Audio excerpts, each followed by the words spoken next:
तर आता आपण बघू शकता की CRA तंत्रज्ञान जे आहे फळबागेसाठी एक वरदान ठरलेलं सर्व शेतकऱ्यांसाठी. आपल्या फळबागा आवर्षण काळामध्ये पाणी टंचाईच्या काळामध्ये आपली बाग कशा पद्धतीने जिवंत राहिली पाहिजे, याचा मूळ उद्देश आहे की कमी वेळेमध्ये आणि कमी पाण्याच्या परिस्थितीमध्ये आपल्या बागेला मुबलक असं जेवढं पाहिजे तेवढं पाणी जे आहे ते पोचलं पाहिजे, हाच या तंत्रज्ञानाचा उपयोग आहे. त्यासाठी आज आपण इथं खोडस येथील शुभम राम देशमुख यांच्या शेतामध्ये आपण या ठिकाणी पोहोचलेलो आहे. मी सहाय्यक कृषी अधिकारी प्रदीप देशमुख, तालुका कृषी अधिकारी कार्यालय धारूर, जिल्हा बीड या ठिकाणी आपण बोलत आहेत. आणि आता आपण बघू शकता की CRA तंत्रज्ञान त्याचबरोबर आपण इथं आच्छादनाचा देखील उपयोग केलेला आहे फळबागेसाठी.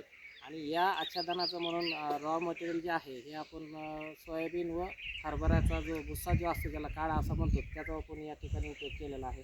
तर सर्वप्रथम हे तंत्रज्ञान करण्यासाठी आपल्याला जो आपण 2x2चा जो झाडांसाठी जो खड्डा घेतलेला असतो, याच्यामध्ये आपण बघू शकता की असे आपल्या शेतामध्ये आपल्याला दुसरीकडनं पाईप आणायची गरज नाही. या ठिकाणी आपल्या शेतामध्ये रॉ मटेरियलमध्ये म्हणजे थोडक्यात आपल्या पाईपलाईनचे तुकडे वगैरे पडलेलेच असतात, PVC पाईपाचे 1.5 ते 2 इंच अशा पद्धतीनं आपला पाईप घ्यायचा आहे.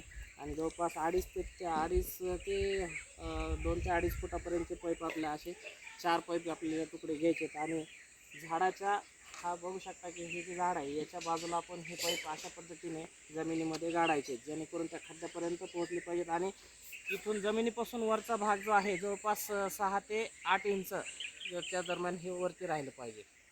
आणि याच्यानंतर आपल्याला या जे 4 पाईप जे आपण रोवलेले आहेत याच्यामध्ये आपल्याला जे आपण रेती जी म्हणतो किंवा झांगड म्हणतो ते आपले याच्यामध्ये भरायचे आहेत.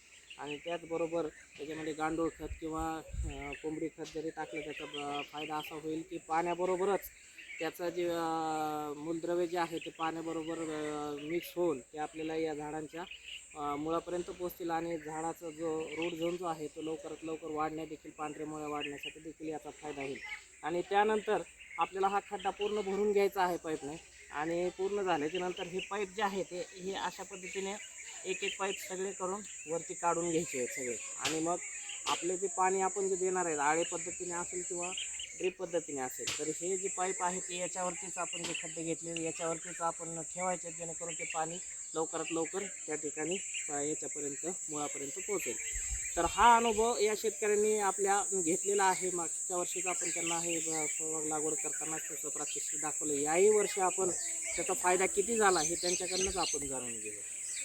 तर ह्या पद्धतीमध्ये मला खूप छान फायदा झाला. याच्यामध्ये मी जीवामृताचा वापर करतो आहे. तर जीवामृत पण मला ड्रिंचिंग करता येतं व्यवस्थित झाडामध्ये. त्याचबरोबर आपलं गांडूळ खत असेल, इतर आपले खत वगैरे असतील तर ते आपल्याला व्यवस्थितपणे झाडाला ड्रिंचिंग करता येतात.